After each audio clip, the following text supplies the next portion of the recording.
살아계신 하나님 감사합니다. 우리 가운데 성령 하나님을 보내주시고 우리에게 믿음과 또 소망과 하나님을 향한 끝없는 열정을 허락하심을 감사합니다. 우리 안에 이 예배가 온전히 주님만 영광 받으실 수 있는 예배 될 수 있도록 더욱더 우리 마음을 내려놓고 주님께 집중할 수 있는 시간 될 수 있도록 인도하여 주옵소서. 말씀권에 드러난 주님의 의지와 그의 뜻과 그 또한 마음을 온전히 깨달아 우리 삶 가운데 기억하고 또한 그 기억으로 우리 안에 기쁨을 삼으며 또한 감사함으로 우리 하루를 채워나갈 수 있도록 능력 주시고 인도하여 주옵소서. 예수님 이름으로 기도합니다. 아멘. 강철 막대기 하나가 5,000원 정도 한다고 얘기를 해요. 강철 막대기 하나가요. 근데 그것으로 연단을 시켜서 자를 만들면 10,000원 정도 한답니다. 그리고 그것을 바늘을 만들면 가격에 따라서는 몇만 원까지도 뛴다고 하죠. 그런데 어떤 한 장인이 강철 막대기 하나 가지고 시계에 들어가는 스프링을 만들면 그 값어치는 몇천만 원까지 뛴다고 합니다. 같은 재료지만 누가 그것을 만들고 어떻게 재련을 하느냐에 따라서 그것의 원래 값어치는 천차만별이라고 얘기를 하죠. 그런 차원에서 하나님께서 택하신 백성들이 하나님 앞에서 재련되어지고 단련되어진다는 사실은 굉장히 큰 기쁨이 될 수밖에 없습니다. 그래서 하나님께서는 당신의 사랑하는 자녀들을 계속 만져가신다는 거죠. 그래서 우리 삶에 고난과 어려움이 있을 수밖에 없습니다. 왜냐하면 성장해야 되기 때문이죠. 성장통은 주님 나라 갈 때까지 아마 계속 될 것입니다. 그런데 이런 사실을 성경에서 이야기하고 있고 머리로는 알고 있는데도 불구하고 정작 내 아주 개인적인 삶의 공간에서 어려움이 닥치면 가슴으로 와닿지 않는 게 우리의 현실입니다. 그러하니까 정작 실제로 고난과 연단의 시간이 아주 지극히 내 개인적인 시간으로 다가오면 감사와 찬양보다는 원망과 불평과 짜증으로 일어날 때가 대부분인 듯 합니다. 그와 같은 감정적인 대처가 일상화가 되고 익숙해지다 보면요, 우리 신앙과 삶에서의 괴리감 때문에 오히려 되게 힘든 경우가 많죠. 그런 모습들 때문에 가족들도 자녀들도 우리의 그런 괴리감 드는 모습들로 많이 힘들어하는 것을 많이 경험을 해보셨을 것입니다. 제가 가장 좋아하는 말씀 중 하나가요, 로마서 8장에 있는 하나님을 사랑하는 자 곧 그 뜻대로 부르심을 입은 자들에게는 모든 것이 합력하여 선을 이뤄간다라고 기록되고 있습니다. 그래서 이 기도를 가지고요, 교회 다니면서 신앙생활 할 때 혹은 어떤 일을 추진할 때 굉장히 많이 인용을 합니다.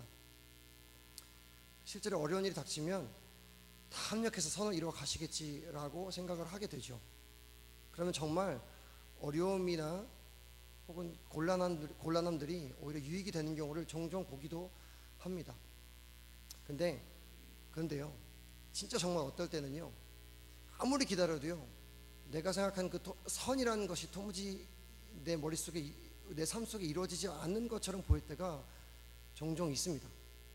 그래서 로마서 이 말씀은 왠지 예수님을 따르고 싶어 하는 의지를 가진 사람들에게 교회에 붙여놓기 위한 하나의 합리화를 시키기 위한 말씀이 아닌가라는 생각이 들 때도 종종 있다는 거죠. 그러나 이것이 우리 안에 있는, 실제적으로 우리가 제거해야 될 죄악된 죄성임을 발견하게 됩니다. 하나님 말씀하신 선이 뭔지 모르면요, 우리는 종종 이와 같은 오해를 통해서 이 선이라는 것을 인본주의적으로 해석을 하기 마련이죠. 우리 안에 우리도 모르게 박혀있는 인본주의적 해석은요, 선을 항상 내 기준에서 생각을 하게 됩니다. 그러면 성경에 나와 있는 하나님께서 하신 일들이 이해가 안 될 때가 되게 많습니다. 그 대표적인 성경 하나가요, 오늘 우리가 읽은 본문의 욥기입니다. 교회에서 늘상 이런 기도를 많이 합니다. 저에게 건강을 주십시오. 그러면 주님의 일을 더 열심히 하겠습니다. 하나님, 내가 머리가 되게 해주십시오. 그러면 머리가 돼서 믿지 않는 사람들을 이끌어 주겠습니다. 돈 많이 벌게 해주십시오. 그러면 11조도 많이 하고 교회도 세워나가겠습니다. 그러나 하나님께서 정말 선하다고 보시는 건요, 성경에서 선이라고 얘기하는 건요, 이거 하나밖에 없습니다. 그것은 뭐냐면요, 우리가 그 아들의 형상을 닮아가는 것이라는 거죠. 예수님의 형상을 우리가 닮아가는 것만이 성령께서 하나님께서 선이라고 기록하고 계신다는 겁니다. 십자가에 달려 죽으셔야만 했던 그 하나님의 뜻에 죽기까지 순종하셨던 예수님을 우리가 닮아가는 것이, 성령께서 우리를 닮아가도록 이끄시는 것이 선이라고 성경은 기록하고 있습니다. 그리고요, 오늘 본문의 욥을 통해서 하나님께서는 바로 이와 같은 연단과 시련의 과정들을 다루심을 볼 수 있습니다. 여러분도 잘 아시다시피 욥은요, 하나님께서 너무나 사랑하셨던, 그리고 하나님 앞에서 하나님께서 마귀에게 자랑하실 정도의 의로운 생활을 가지고 있었던 훌륭한 의인이었습니다. 그는 재산이 많다고 교만하지도 않았고 가난한 사람들을 무시하지도 않았습니다. 죄의 유혹에 빠지거나 하나님 섬기기를 게을리하지도 않았습니다. 혹여나 자녀들이 파티에 즐거움에 취해 있을까봐 생일 파티가 끝난 자녀들을 하나하나 불러가지고 하나님께 제사드리라고 권고했던 부모였습니다. 하지만 사단은 욥을 시험하기 시작하죠. 욥기 1장 9절에는요, 인간이 가장 잘 넘어지는 습성을 가지고 사단이 공격을 합니다. 이와 같죠. 하나님, 욥이 아무 이유 없이 하나님을 섬기겠습니까? 욥이 하나님을 섬기는 데는 분명한 이유가 있을 것입니다.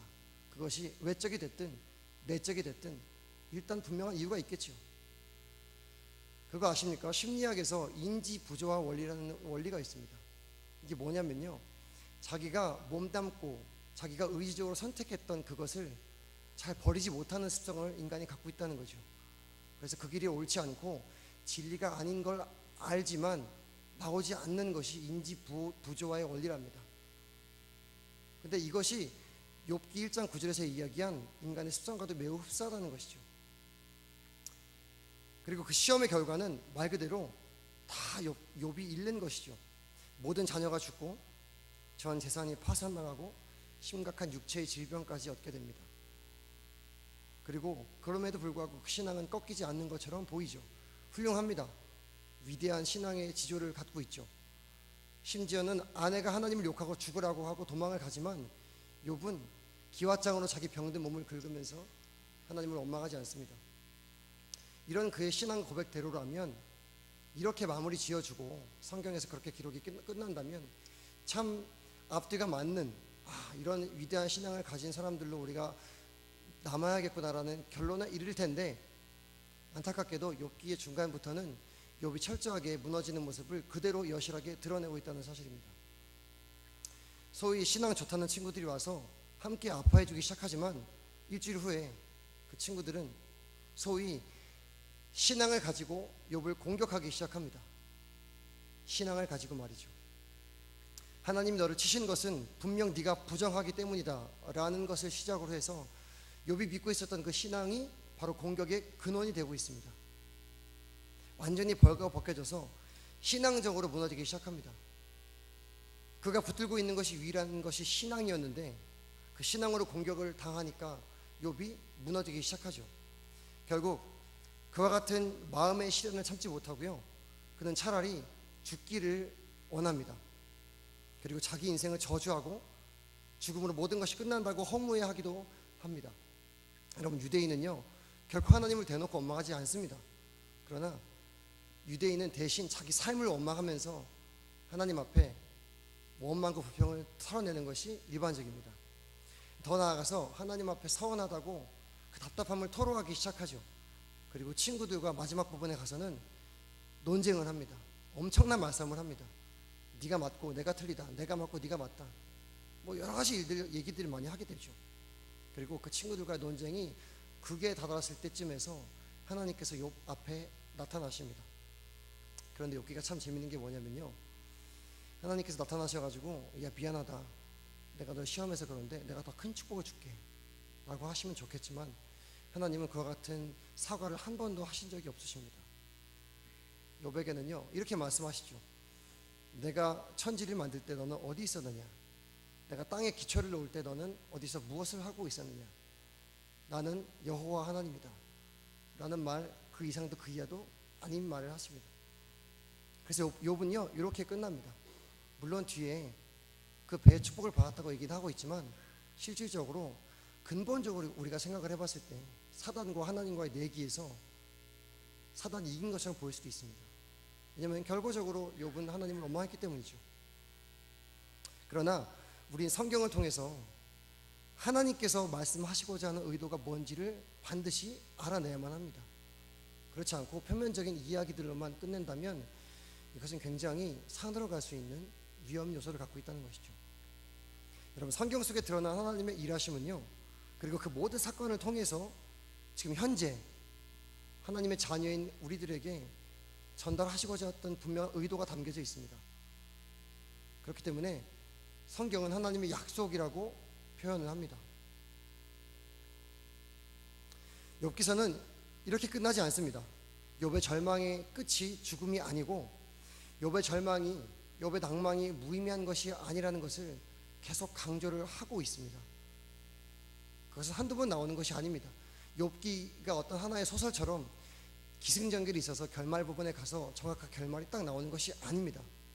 계속해서 욥의 기도와 그리고 그의 간구를 통해서 그가 어떻게 변화되고 있는지를 계속해서 보여주고 있습니다. 여러분, 생각해 보십시오. 물론 그 배의 축복을 받았다고 이야기는 하지만 자식이 죽었습니다. 그런데 다른 자식으로 위로를 받는다고 한들 그 아픔이 잊혀지겠습니까? 이것은 그런 산술적인 차원에서의 위로가 아닌 것입니다. 그렇다면 하나님께서 왜 이렇게까지 하시면서 잘 살고 있었던 욥을 건드리시는지, 그리고 그렇게 함으로써 욥에게 바라셨던 모습이 무엇인지를 욥기서는 제공하고 있다는 것이죠. 결론적으로 우리는 그의 바뀌어버린 고백 속에서 하나님의 의도를 파악할 수 있습니다. 그의 고난 중에는요, 단단해져가는 그의 신앙과 마음과 삶을 우리는 들여다볼 수 있습니다.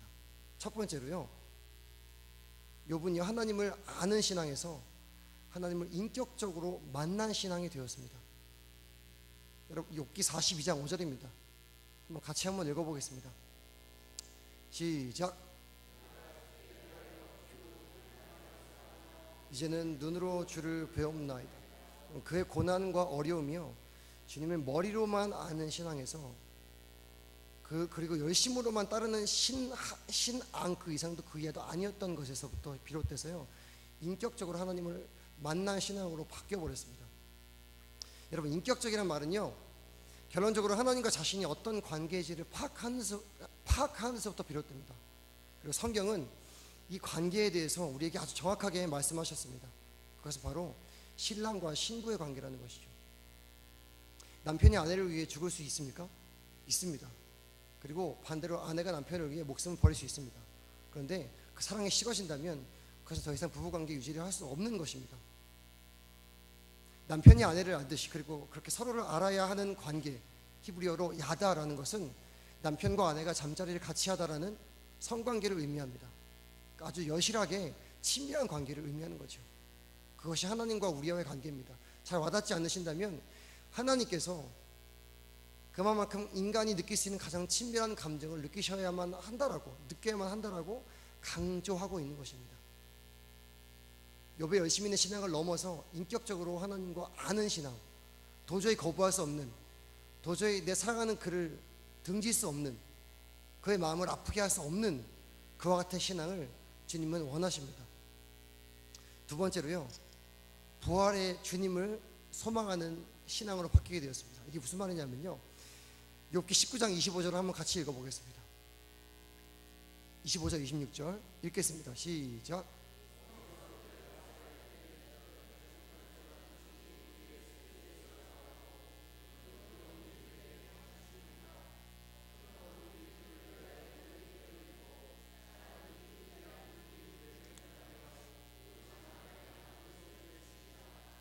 성경이 잘못 나온 것 같습니다. 제가 읽어드리겠습니다. 저거는 저 본문이 아니고요, 19장 25절 제가 읽어드리겠습니다. 내가 알기에는 나의 대속자가 살아계시니 마침내 그가 땅 위에 서실 것이라. 내 가중이 벗김을 당한 뒤에도 내가 육체 밖에서 하나님을 보리라 라고 고백을 합니다. 19장 25절에서요, 내가 알기에는 나의 대속자가 살아계시니라고 욥이 스스로를 고백합니다. 여러분, 대속자가 뭔지 아십니까? 대속자? 그렇죠. 예수 그리스도, 우리는 예수 그리스도라는 이름을 알고 있지만 욥은 알지 못했습니다. 하지만 분명한 건 그의 삶에서 유일한 희망은 대속자이어야만 한다는 것을 깨달았다는 것이죠. 여러분, 그가 가진 신념이나 신앙이 아니라 이와 같은 고난을 통해서 자기 자신에게 답이 도저히 나오지 않는다는 것을 깨닫게 하시는 것이 하나님의 뜻이었습니다. 그리고 그와 같은 그 근본적인 물음표들은 대속자이어야만 하는, 즉 우리로 따지면 예수 그리스도이어야만 하는 이유가 더 분명해진다는 것이죠. 아무리 그가 의로운 삶을 살고 완벽한 삶을 산다 할지라도 그가 스스로의 삶에 구원을 낼 수 없다는 것을 하나님께서는 깨닫게 하시고자 하셨다는 것입니다. 세 번째요, 욥기 23장 10절입니다. 같이 읽겠습니다. 시작.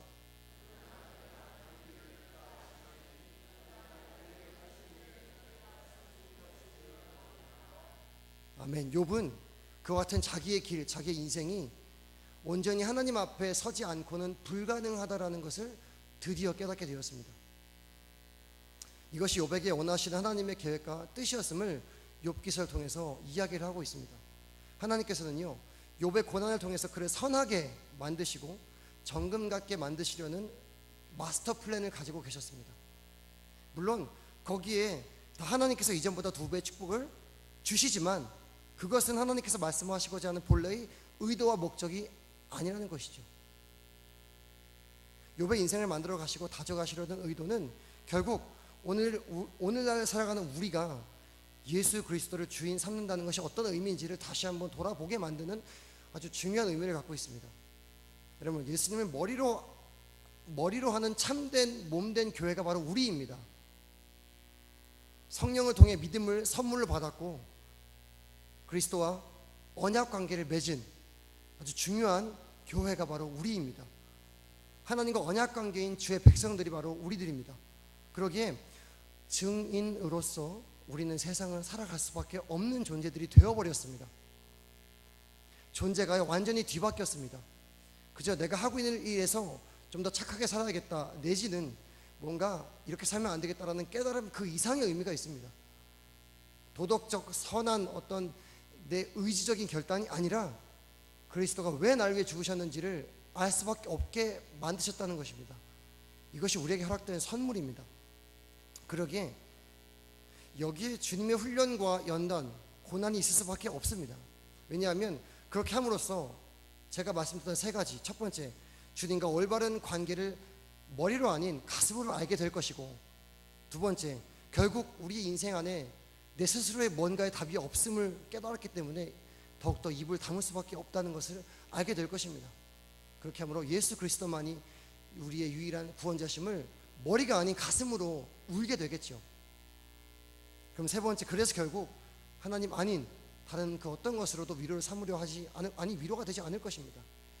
그것이 하나님이 우리를 향한 우리 인생 통틀어서 세우신 계획일 것입니다. 욥에게 하셨던 것처럼 우리에게는 끊임없이 하나님께서 말씀하십니다.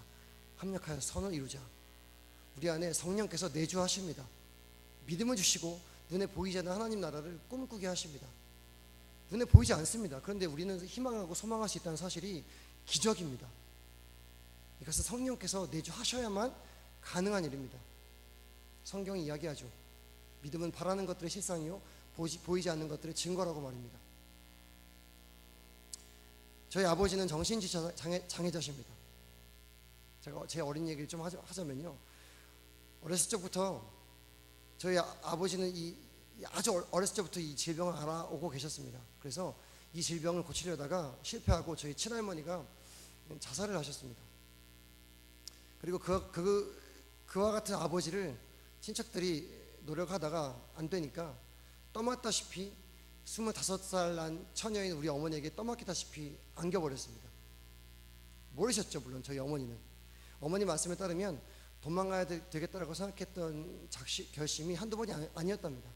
그런데 그때마다 몇 번의 극단적인 선택을 하려고 할 때마다 돌이키셨던 방법이 2가지가 있답니다. 첫 번째는 제가 태어났을 때고요, 두 번째는 예수님을 만났을 때입니다. 그런데 참 이게 아이러니한 게요, 예수님을 만나면 모든 것이 이렇게 잘 풀려가지고 다 잘 되면 좋은데 전혀 변화가 없었다는 것입니다. 여전히 친척들은 그렇게 아버지를 떠넘기다시피 한 후에 연락을 끊어버리고 25살 강원도에서 갓 상경한 시골 처녀가 이 말도 안 되는 일을 겪어야 했던 그 아픔들은 아마 지금 말로도 다 표현하기 불가능할 것입니다. 그런데요, 하나님의 섭리가 얼마나 큰지 지금에 와서 이렇게 어머니께서 돌아보시면 참 너무 감사한 것도 투성이었다고 이야기를 하십니다. 근데 그것이 만약 하나님께서 돈을 주셨거나 상황을 바꿔주셨거나 뭔가 탈출구를 다른 방향으로 보여주셨다면 지금 어떨지 아마 지금 제가 이 자리에 있지도 않았을 것입니다. 그리고 저희 가족 모두 다 주님을 생각지도 않았을 사람들입니다. 왜 그러냐면요, 요즘 최근에도 역시 계속 하나님께서 저희 가정과 집을 다져나가신 것을 경험을 하고 있거든요. 제가 결혼한 지 2년 반 정도 됐거든요. 근데 결혼할 때쯤에 저희 아버지께서 쓰러지셨어요. 뇌졸중으로. 그러니까 이게 정신지체가 있는데 뇌졸중이 오니까 이제 말도 아예 안 되는 거예요. 말도 안 되고 이제 거동도 잘 힘드신 상태가 돼버렸더라고요. 정말 앞이 꽉 막히는 것 같았는데 이렇게 이제 어머니하고 이제 얘기 들으면서 이제 시골로 이렇게 혼자서 이렇게 차 타고 내려가는데 답답하더라고요. 도대체 하나님께서 왜 이러셨을까? 나는 열심히 사역 잘하고 있고 나름 어머니 아버지도 시골 내려가서 잘 계시는 것 같았는데 왜 이런 어려움이 있을까? 라고 갑자기 생각을 막 곱씹다가요, 답이 안 나왔어요. 그러다가 이제 저희 어머니랑, 제가 외동아들인데 저희 어머니랑 저랑 이렇게 아버지 병실에서 이렇게 손잡고 이렇게 있는데 갑자기 아버지가 너무나 불쌍해 보이는 거예요. 그래가지고 전혀 그런 생각을 안 했었다는 것도 신기하지만 그때 들어서 아버지가 너무 불쌍해 보여서 제가 아버지께 처음으로 이렇게 말을 건넸어요. 아버지 많이 힘드셨죠? 그랬더니 그 말이 끝나기 무섭게 아버지가 눈물을 이렇게 주르륵 흘리시더라고요. 그러니까 아버지가 혼자 3일간 쓰러져 계셨었다고 하더라고요. 3일간 이제 돌아가실 뻔했다고 얘기했는데 제가 그랬어요. 아버지 외로우셨죠? 그랬더니 아버지가 눈물을 계속 흘리시더라고요. 순간 머리를 한 대 맞은 것 같았어요. 지금 그때 당시 제가 엄청난 착각을 하고 있다는 것을 깨달았죠. 제가 성경에서 나온 소위 고르반이라고 혹시 아십니까? 고르반? 내가 하나님께 드린 것이 됐다면 부모님께 의무를 하지 않아도 괜찮다라는 어떤 그런 나름대로의 착각들을 하고 있었던 거죠. 그것이 참 무섭더라고요. 고르반이요, 종이 한 장 차이더라고요. 종이 한 장 차이. 내가 다만 귀찮고 어쩔 수 없다라는 이 말을 대기 시작하면 그때부터 바로 고르반은 내가 하고 있더라고요. 그때 아버지랑 어머니랑 저랑 그렇게 울어본 적이 없었던 것 같습니다. 하나님께서 분명 깨닫게 해주셨고 그렇다고 상황이 나아지거나 하진 않았습니다. 그렇지만 우리 가정 구성원들의 마음은 주님의 마음과 사랑으로 한층 더 성장하는 계기를 분명하게 경험을 했습니다. 뭐 이런 일들은 계속 있었어요. 얼마 전에는 어머니께서 쓰러지셨어요. 그러니까 이제 제가 외동아들이다 보니까 사역자계를 가고 있다 보니까 어머니가 쓰러지시면 답이 안 나오거든요, 사실은. 근데 저희 집안은 어머니가 어떻게 보면 기둥이에요, 사실은 지금도. 근데 이제 와, 큰일 났다라고 생각할 수 있겠는데 이번엔 전혀 마음이 불안하지가 않았어요. 어떻게 신기할 정도로 마음이 편했던 거예요. 분명 하나님께서 우연이 없으신 하나님이시라면 분명 하나님의 의도가 있으시겠다라는 깨달음이 있었고 그래서 기다렸습니다. 분명 하나님께서 하실 것이라고. 근데 말씀과 기도 속에 주님의 뜻을 구했더니요, 제가 먼저 어머니께 말씀드리지 않았어도 어머니께서 먼저 저에게 연락을 주셨어요. 그래서 어머니께서 뭐라고 하시냐면 자기 안에 깎여져 나가야 될 부분들이 존재했던 것 같더라고.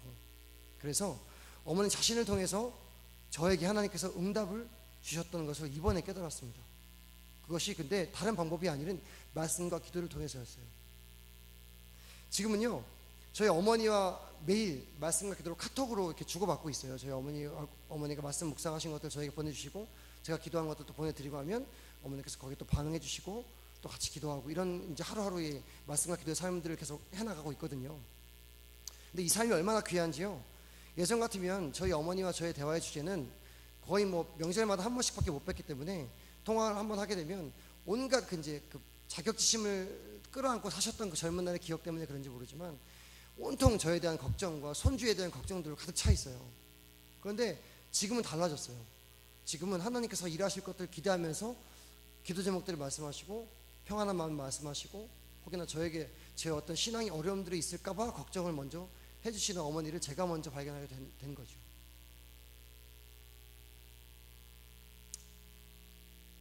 이것이 주님을 바라시는 지난 33년간의 저희 가정과 연단 과정이었음을 저는 부인할 수가 없습니다. 합력하여 선을 이뤄간다는 것이 뭔가 집안에 세상적으로 선다는 것이 아니라 그리스도 형상을 닮아가서 온전히 순종하게 하시는 그것임을 안팎으로 깨닫게 될 수밖에 없었던 지난 시간들이었던 것 같습니다. 앞으로도 더 어려움이 있을 것이라 저는 충분히 예상할 수 있습니다. 주님만을 바라보는 것에 분명 어려움이 있겠죠. 그러나 전 너무 기대가 됩니다. 인내함으로 얻을 열매들이 주렁주렁 제 안에 맺혀갈 것들이 너무 많이 기대가 된단 말이죠. 여러분, 예수 그리스도의 형상이 우리 안에 이루어지기 위해서는요, 눈에 보기에 좋은 요소들만 맺혀서는 절대 안 됩니다. 기다리고 또 기다려야 맺히는 열매들은요, 우리 마음 안에 있는 요소들임을 성경은 이야기하고 있습니다. 사랑과 희락과 화평과 오래 참음과 절제와 자비와 양선과 충성과 온유, 그런 것들이죠. 또 사도 바울은 이렇게 얘기합니다. 부요에 처할 줄도 알고 빈곤에 처할 줄도 알아 내가 주께 감사함은, 이렇게 말을 시작하고 있습니다. 감사와 자족의 비결을 배워나가는 사도 바울은 그 고백을 감옥에서 썼다는 것에 우린 놀랄 수밖에 없는 것이죠. 때로는 질병과 실패도 반드시 필요합니다. 심지어는 이것을 위해 고난과 죽음이 요구되기도 할 수 있습니다. 그럼에도 불구하고 예수님의 형상을 우리 속에 이루어 가시는 것이 어떤 대가를 치러서라도 그렇게 하시겠다 하시면 기꺼이 기쁨으로 감당할 수 있는 것이 거듭난 사람들의 큰 특징이자 특권이고 권리입니다. 진정한 성화의 삶은요, 나 스스로가 거룩해지고 참다워지는 것이 아니라 주님 없으면 답이 안 나오는 것을 깨닫는 것임을 우리 잊어서는 안 됩니다. 주님이 없이도 아무 문제 없이 가고 있다면 문제 있습니다. 그런데 삶을 살수록 도저히 주님이 없이는 내가 답이 안 나온다는 걸 깨닫게 하시는 것이 바로 욥에게 깨닫게 하시기 원했던 하나님 뜻이었고, 지금 우리 삶에서 동일하게 말씀하실 것입니다. 주님을 구하지 않는데 아무 문제 없다면 애통하는 마음을 가지셔야만 합니다. 그러하기 때문에 우리는 주님을 날마다 봐야 합니다. 주님을 사랑해야 합니다. 날마다 주님과 함께 성장되고 단련되어져야만 하는 것이 우리의 삶입니다. 자기 죄를 미워하고 내 정욕과 욕심은 십자가에 매일매일 매 순간 못 박는 연습을 하지 않으면, 그것이 경건의 훈련이기 때문에 그렇게 하지 않으면 어느 순간 우리는 세속적 인간들과 다를 것이 없음을 스스로 지탄할 것입니다. 틀림없이 우리는 고난받게 되어 있습니다. 틀림없이요.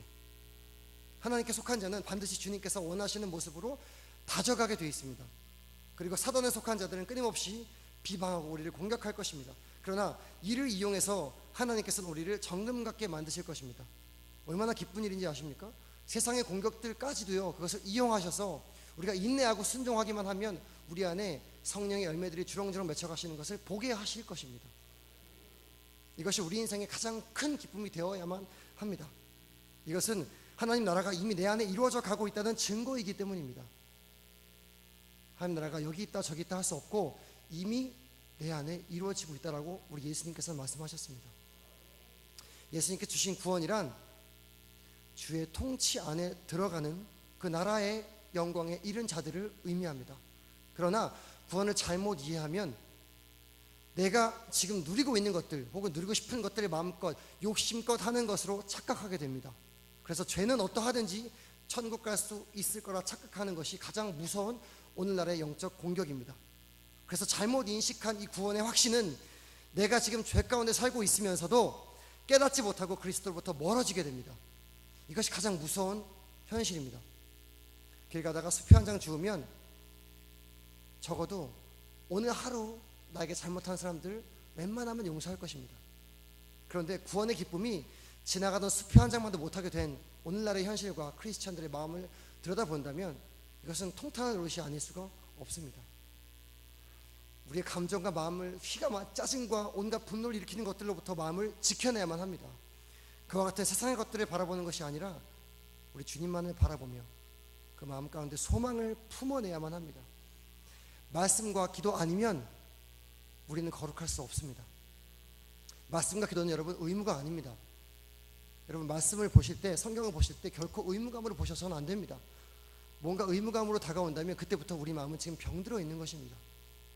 정말 사랑하는 자가 죽기 전에 마지막으로 사랑하는 사람을 위해 당부의 말을 남겼다고 칩시다. 그것은 유언이 되겠죠. 그러면 그 유언을 잊어버리지 않기 위해서 그 유언을 공책에 적어놓더라도 매일 내가 사랑하는 그 사람이 죽기 전에 남긴 그 유언을 기억하면서 그 뜻을 이뤄드리기 위해 살 것입니다. 유언이 영어로 테스타먼트입니다. 그리고 성경이 영어로 테스타먼트입니다. 여러분, 성경은요 하나님이 우리에게 마지막으로 하신 마지막 계시입니다. 완성된 계시죠. 이것을 의무감으로 바라보기 시작한다면 우리는 하나님을 사랑하지 않기로 작정하게 하는 것 똑같습니다. 그러나 하나님을 사랑한다면, 그래서 세상 가운데 공격이 들어오는 것을 깨닫는다면 도저히 펴지 않고는, 기도하지 않고는 살아낼 수 없다는 것을 깨닫게 되는 것이 거듭난 사람의 특징입니다. 이것이 우리의 특권이고 믿음으로 볼 수 있는 특권입니다. 그렇게 주께서 부탁하신 구별된 삶, 거룩한 삶, 주님을 사랑하는 삶으로 싸워내셔서 주님 뜻에 따라 순종하신다면 우리가 만나는 모든 상황과 사람들 속에서 협력하여 선을 이뤄간다는 것이 무엇인 것인가? 다만 만나서 전도를 해서 누군가를 여기 앉혀놓는 것이 중요한 것이 아니라, 다만 아무도 전도하지 못했다 하더라도 우리가 서로 만나서 내 안에 인내함과 참음과 온유와 겸손함으로 맺혀져 가고 있는 것을 깨닫게 된다면 그것만 큰 귀한 열매가 어디 있겠습니까? 주님께서 그렇게 하실 것을 꼭 우리는 보고 싶습니다. 주의 일하심을 매 순간 경험하게 될 것입니다. 부디 이 하나님께서 말씀하셨던 이 성경이 말하는 구원에 이르는 그리스도 영광스러운 모습으로 성령의 이끄시면 순종하는 것까지 우리가 다가갈 수 있는, 예수께서 다시 오셨을 때 그리스도의 장성한 분량이 꽉 들어차 있는 우리 심령이 되었으면 좋겠습니다. 기도하겠습니다.